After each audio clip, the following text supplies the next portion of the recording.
Hello, everybody. My name is John Nelson. I'm with Retirement Plan Advisory Group. I'm an ERISA attorney, and I'm going to review with you some of the fiduciary hot topics for this upcoming quarter. Let's start with just taking a look at where the money is in terms of where assets and retirement plans are located. As of the end of the first quarter for 2023, we see that assets and retirement plans actually topped $35 trillion. That's as of the first quarter for 2023. When you look at the private sector, most of those assets are held in defined contribution plans. But in the public sector, most of the assets are still in traditional defined benefit pension plans. The lion's share of the assets in defined contribution and IRAs are invested in mutual funds, and a large portion of that are in asset allocation tools such as target date funds. Rollovers from IRAs to retirement plans continue to still be significant.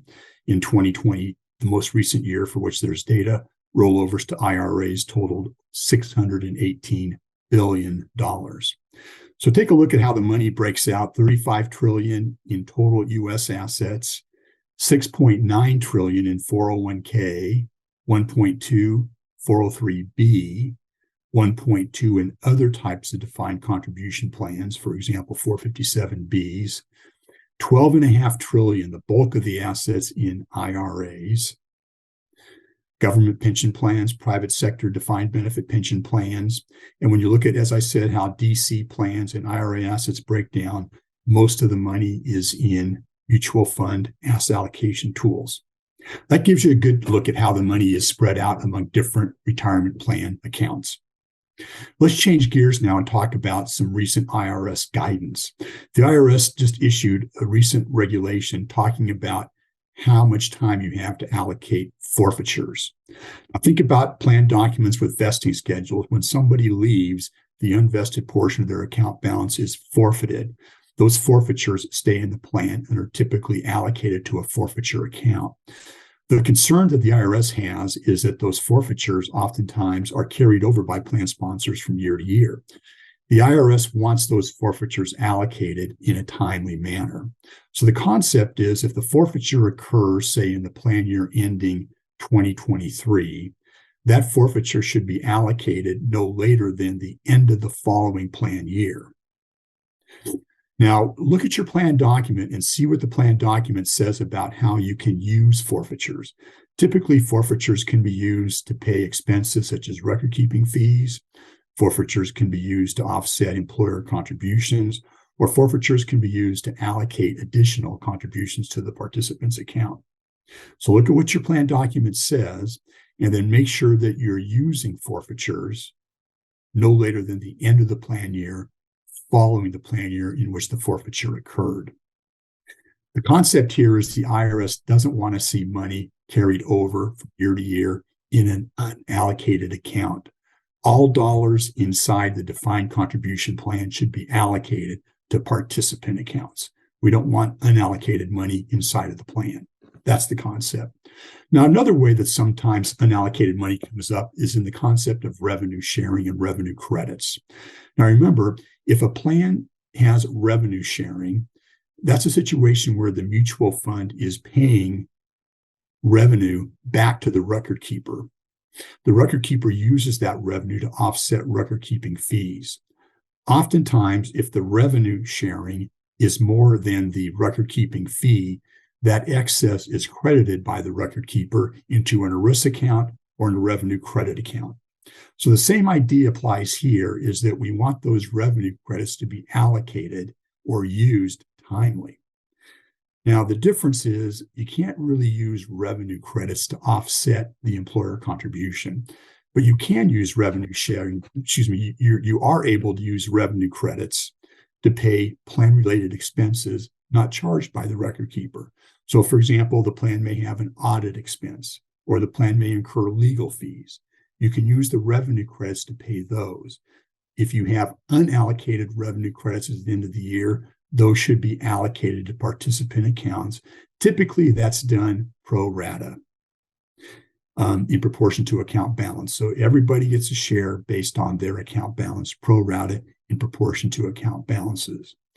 Now, there is a transitional rule as part of the regulation. What this basically says is that the transition rule treats forfeitures that occur prior to 2024 as if they were incurred in 2024. Now, think about what this means. What this means is you've got a plan with unallocated forfeitures, and your client has been accruing those forfeitures, carrying them over from year to year without allocating them. Let's say you may have forfeitures that arose in 2021, 2022, or even prior years before that. So the idea under this transitional rule is that the IRS will treat all those forfeitures as if they were incurred during the 2024 plan year, which means under the regulation, those forfeitures need to be allocated no later than the end of the 2025 plan year. So the concept here is that all unallocated forfeitures should be allocated no later than 12/31/2025. And then each year you'd be following the procedure, allocate forfeitures incurred during a plan year no later than the last day of the plan year. Now, the guidance from the IRS does not talk about revenue credits, but I think the same concept applies because the principle here is we don't want unallocated money inside of the plan. So you should be allocating revenue credit accounts in a timely manner consistent with the way you allocate forfeitures. Okay, let's change gears now a little bit and talk about the Form 5500 and the annual audit requirement.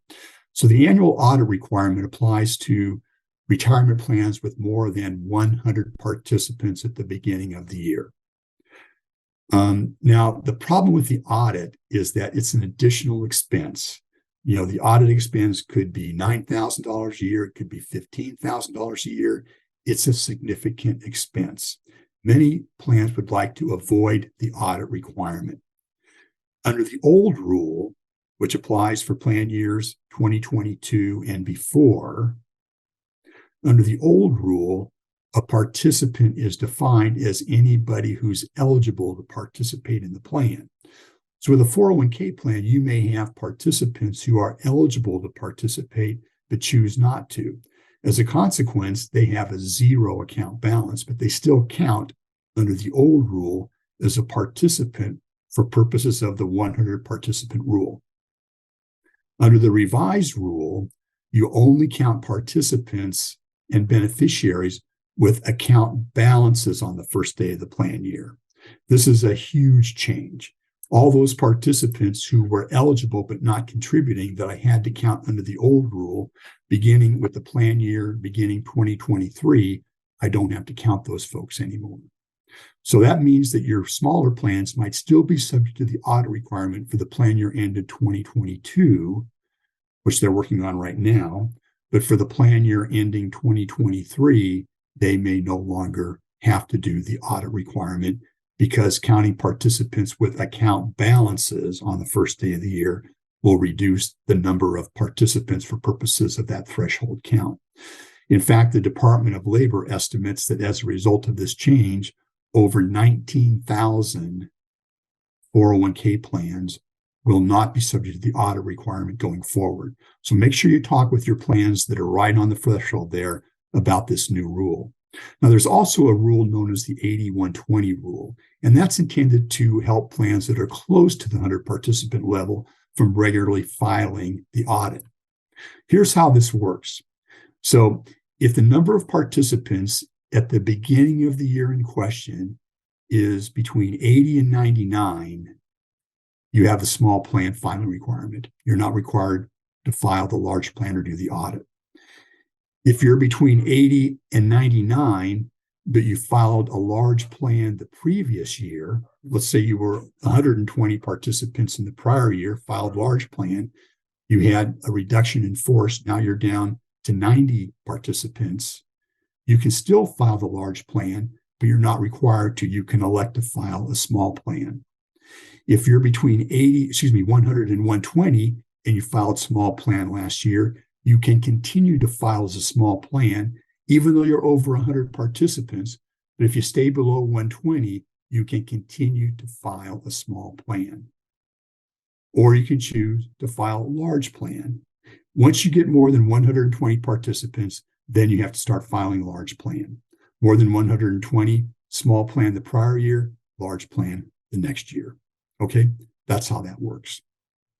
So the key change, though, a participant means somebody with an account balance, not just somebody who's eligible. Let's talk about some of the technical corrections that need to be made to Secure Act 2.0. Congress, they say that when you look at how laws are made, it's similar to how sausage is made.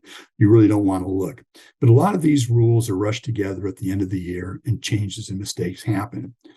Now, the IRS, the members of Congress, members of the Senate Finance Committee, and the chairman of the House Ways and Means Committee, the two of them recently sent a letter to the IRS telling them that there are mistakes in Secure Act 2.0 that Congress intends to rectify. Now, those mistakes are, the first one is the catch-up contribution. So remember, beginning in 2024, if you have a participant who made more than $145,000 in 2023, you look to the prior year, the next year, 2024, those participants, if they make catch-up contributions, the catch-up contributions have to be made on a Roth tax basis, Roth after-tax basis. Now, the problem is when Congress changed the rules in Secure 2.0, they inadvertently eliminated catch-up contributions after 2023 for everybody. The letter from Congress to the IRS indicates that's not Congress's intent. So that glitch is going to be fixed. A couple other glitches we want to look at. The age for MRDs, when you have to start taking your minimum required distribution, there's a glitch. Whether it's 73 or 75, when does that transition occur? The letter states the intent is the increase from age 73 to 75 is intended to apply to individuals who turn 73 after 2032, not individuals who turn 74. So that'll be clarified as well. Roth contributions to SEP and simple plans are not intended to count against the Roth IRA contribution limit. That'll be clarified. And the small employer tax credit will be clarified such that the tax credit for contributions is in addition to the startup tax credit and doesn't count toward that $5,000 annual limit for the startup tax credit. Now, the reason Congress sent that letter to the IRS is because in order to make these changes, there'll have to be a bill passed by Congress and signed into law before the end of the year. And the concern is with the bipartisan nature of Congress, it's hard to get any legislation accomplished before the end of the year. And this might not happen by legislation. So that's why the congressional leaders sent the letter to the IRS, because they want the IRS to issue guidance interpreting consistent with the intent of the law, even though the law might not be changed timely. Okay. All right. So that should bring you up to date with some hot topics for this quarter. Thank you for spending a few minutes with us. I look forward to seeing you again. Thank you.